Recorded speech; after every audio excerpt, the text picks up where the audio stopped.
Hello. This is O Favored One. We are studying biblical marriage, divorce, and remarriage. Because divorce and remarriage of Christians are not taught much in the church. Christians think they should not get divorced, and even if they get divorced, they should not get remarried.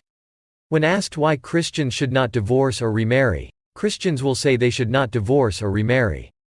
Sometimes they criticize Christians who are divorced or remarried. They believe it is biblical. They believe they have biblical ideas. But the reason they think so is that they know the Bible wrong. Their thoughts are not biblical at all. That's because they misunderstood the Bible. Many people misunderstand. They think it's biblical to quote a Bible verse.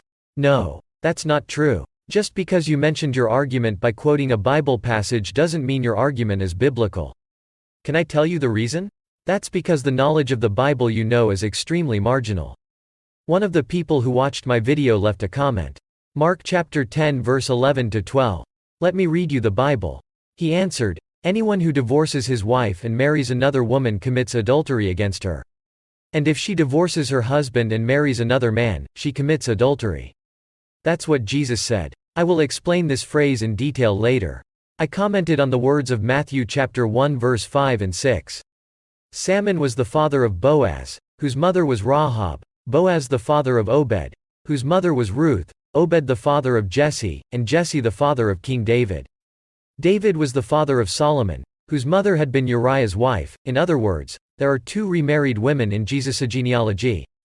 It is the wrong way to select a certain Bible verse and apply it to the problem without looking at the background or context of the Bible. Let's say, for example, that you read a book by a French writer translated into English.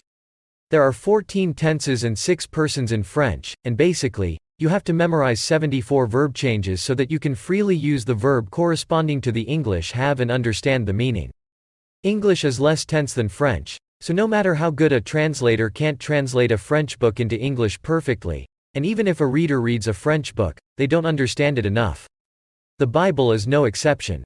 The Old Testament in the Bible was written in Israeli, the New Testament in Greek, both of which were written thousands of years ago.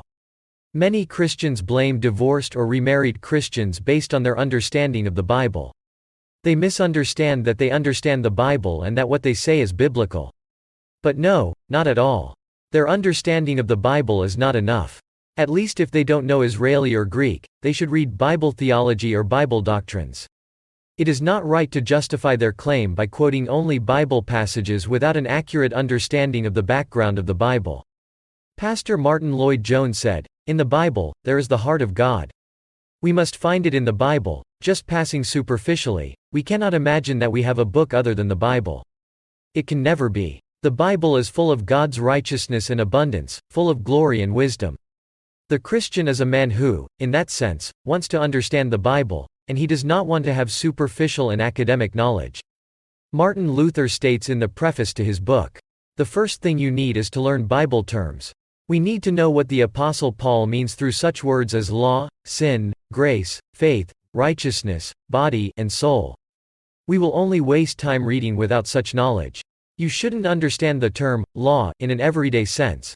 What actions are allowed or forbidden, even though it corresponds to normal laws, by doing what you're ordering them to do, even if you don't obey it from your mind. This is what Luther is talking about. To understand the words written in the Bible, you need to know the meaning of the words used in the time the Bible was written. There's a word used to denounce divorced or remarried women, adultery, fornication. In Luther's words, we need to understand how adultery and fornication were used differently in the time Jesus lived. Therefore, it is wrong to judge someone by quoting a phrase or two from the Bible. Because you don't know the Bible properly. Reading, understanding, and applying the Bible is another matter. Although you read and understood the Bible, your understanding may be wrong. It is an error to apply your life through a wrong understanding of the Bible and apply it to other people's lives. So you need background knowledge to read the Bible. Christians should be wary of those who recommend reading only the Bible, and Christians should be wary of Christians who read only the Bible. If today's video was beneficial, please subscribe, like, share, and comment. Thank you.